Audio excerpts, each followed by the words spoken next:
Well, good morning. Welcome to another edition of Take 5. The version you're watching right now is actually my second attempt to do this. I went way over and I just wasn't going to leave that on there.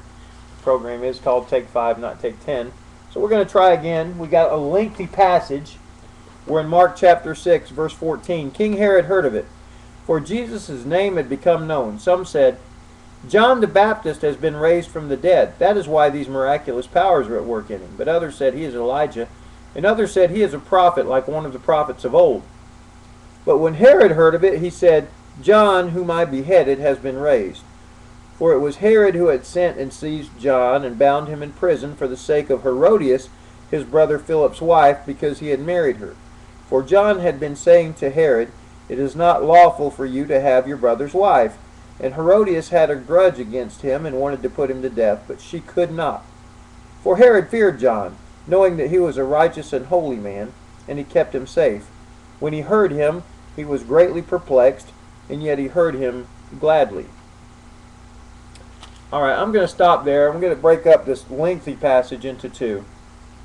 What we're dealing with now is the death of John the Baptist. And so what Mark is doing, he's sort of giving us a flashback, like when you watch a movie and you see a flashback to try to catch you up on what's going on.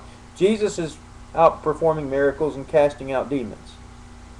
Well, we're going to flash back to John because one of the things being said about Jesus is that this is John the Baptist raised from the dead. John was the most powerful preacher before Jesus came. John was a prophet. John was bold. John had a massive following. Thousands and thousands of people were following John in what was the biggest revival Israel had seen in years. But John got put in prison because Herod didn't like the things John was saying. And eventually he had him killed, and we'll go into the details of why he had him killed tomorrow. But the fact is, he just didn't like John's stand on moral issues. And let's get real specific. He was saying, Herod, you can't have your brother Philip's wife. Now apparently, his brother had a wife, and Herod took her as his wife.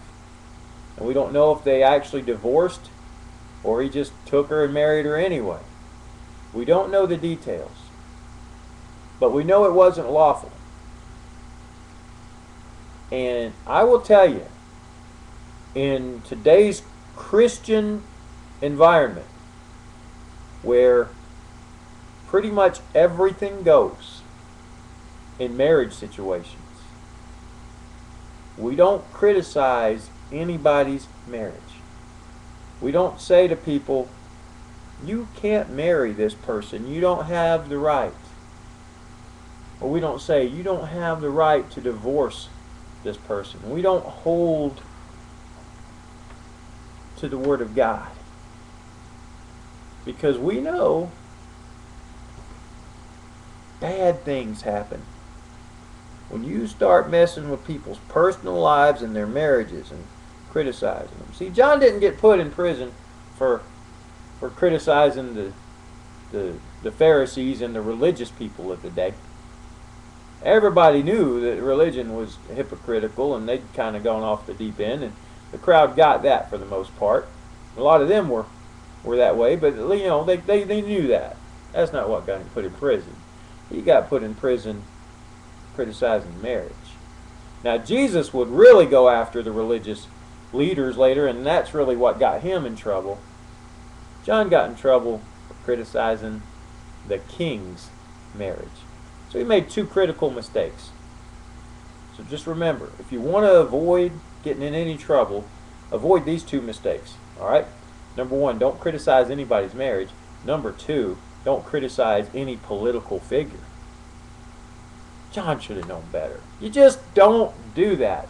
And I got to give our preachers and the leaders of our churches credit. For the most part nowadays, they don't criticize political leaders, and they don't criticize people's marriages. So they don't get in any trouble. Isn't that nice?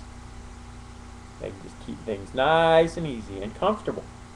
Good for them. Alright. Anyway, it got John killed, and we'll talk about that tomorrow. Come back, and we'll talk about it on the next edition of Take 5.